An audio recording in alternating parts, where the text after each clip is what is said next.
Menjadi orang tua, menjalankan peran pengasuhan adalah proses maraton jangka panjang. Tidak ada yang sempurna, tapi kita perlu punya bekal. Dan salah satu bekal utamanya adalah memahami tahap perkembangan anak. Tahap perkembangan anak penting kita kuasai agar kita tahu tujuan pengasuhan jangka panjang. Kalau anak kita sekarang umurnya 1 tahun, tidak berarti kita tidak perlu paham apa yang ada di tahap perkembangan selanjutnya. Tujuan-tujuan kita hari ini jangan sampai mengalahkan tujuan-tujuan kita untuk tahun-tahun mendatang. Menjadi orang tua juga menuntut kita memahami bahwa aspek perkembangan seringkali bukan hanya tentang apa yang bisa terlihat. Misalnya aspek perkembangan fisik anak yang mudah kita bandingkan dengan saudaranya sendiri atau anak tetangga. Tetapi aspek perkembangan sebetulnya sesuatu yang sangat luas dan perlu dilihat utuh. Ada aspek perkembangan yang berkaitan dengan kognitif dan bahasa, ada yang berkaitan dengan sosial emosional, dan tentu saja ada yang berkaitan dengan perkembangan fisik anak. Semua aspek perkembangan dan tahapan perkembangannya saling berkaitan. Apabila ada hambatan di salah satu tahapan, maka itu akan mempengaruhi tahapan selanjutnya. Karenanya menjadi sangat esensial bahwa orang tua terus mengaktifasi kegiatan-kegiatan yang dibutuhkan anak yang akan berbeda-beda di setiap tahap perkembangannya. Kita terus mencari cara, karena cara yang sebelumnya efektif belum tentu menjadi cara yang efektif untuk tahap perkembangan berikutnya, karena fasilitasi yang perlu dilakukan orang tua seringkali harus berbeda saat anak ada di tangga pertama dibandingkan dengan dia sudah ada di tangga yang lebih tinggi. Orang tua yang tahu tahap perkembangan anak juga bisa mengelola ekspektasinya, bisa menyesuaikan harapannya, tidak under expectation, tidak menuntut terlalu rendah dari anak karena sebetulnya anak sudah bisa mencapai impian-impian yang tinggi, tetapi juga tidak over expectation, tidak menuntut harapan yang terlalu tinggi dan kemudian menerima anak dengan drama. Kita sebagai orang tua yang tahu apa yang tepat di tahap perkembangannya akan bisa mampu berespon dengan lebih sensitif dan mampu berespon dengan lebih baik terhadap anak-anak kita. Tahap perkembangan anak itu membutuhkan dukungan dari semua yang ada di lingkungan. Apabila pengasuhan dijalankan bukan hanya oleh orang tua saja, tetapi oleh kakek nenek, oleh pengasuh yang menggantikan peran orang tua, maka semuanya harus paham. Tumbuh kembang anak kita bukan hanya ditentukan oleh anak sendiri atau oleh apa yang dilakukan orang tuanya, tetapi dukungan dari semua yang ada di lingkungan. Berbicara tentang dukungan lingkungan, salah satu yang paling menantang adalah tidak membanding-bandingkan anak. Tahap perkembangan anak memang ada polanya, ada yang wajar dan tidak, tetapi tahap perkembangan anak bisa berbeda antara satu anak dengan anak lainnya.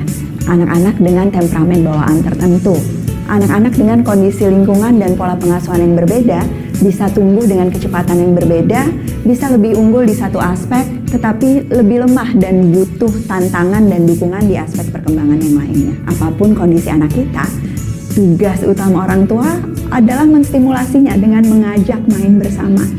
Jangan takut salah, jangan ragu-ragu pada saat menghadapi anak-anak yang kadang-kadang terlihat bermasalah. Intervensi dini menjadi sangat penting untuk mendukung perkembangan anak-anak kita.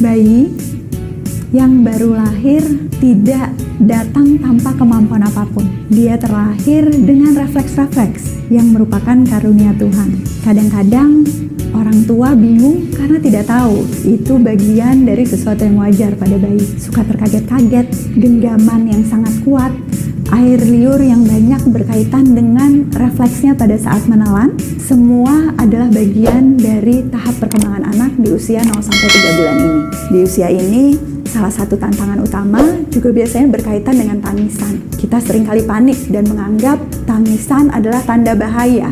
Padahal, tangisan bisa menunjukkan banyak sekali hal dan berkaitan dengan kebutuhan anak. Itu satu-satunya cara bayi berkomunikasi dengan dunianya.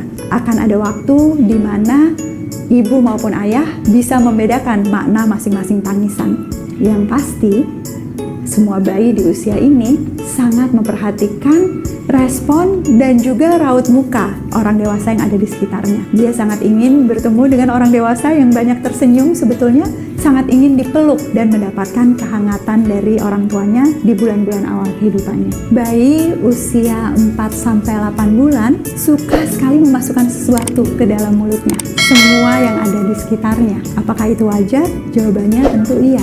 Itu bagian dari tahap perkembangannya. Apalagi yang wajar untuk anak usia ini sudah mulai bisa meniru, mengimitasi apa yang dilakukan orang tua. Melambai atau bermain cilubak bisa menjadi aktivitas yang sangat menyenangkan.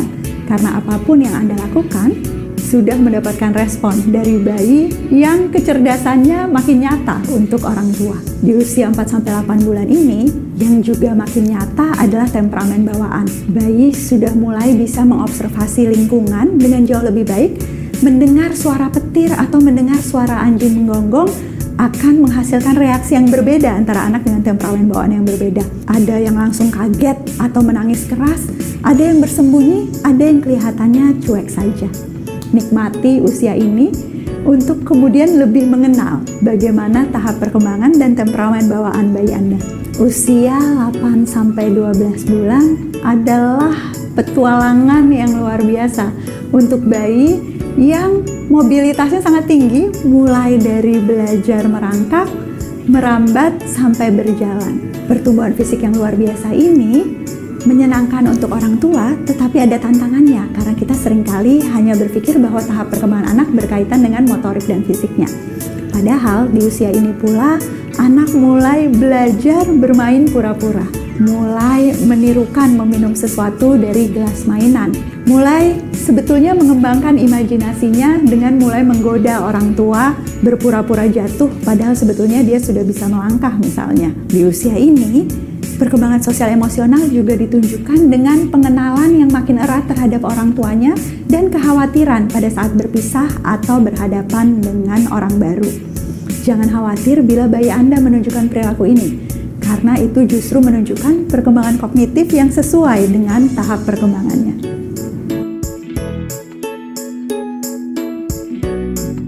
Di usia sampai 12 bulan, orang tua adalah dunia anak.